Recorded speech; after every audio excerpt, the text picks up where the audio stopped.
Good day everyone! Today I'll be showing you how I made my recycling poster using MS Paint. To put the image in, I go to the clipboard and click paste. I click paste from.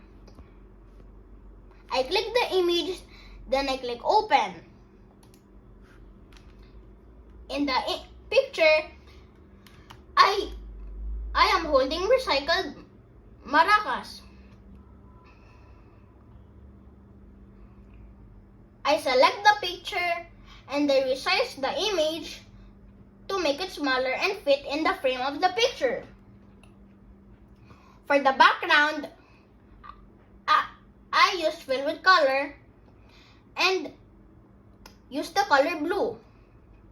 For this font and this font, I go to tools and I click text. I pick the color. I pick the font, the bold. For the font size of this, I used 120. For the font size of this, I used 75. Let's move on to the shapes group. For the cloud shape, I fill the shape with white. For the rectangle shape, I filled the rectangle shape with white too. For the star shape, I filled the color with yellow. For the oblong here, for the oblong shape here, I filled it with white.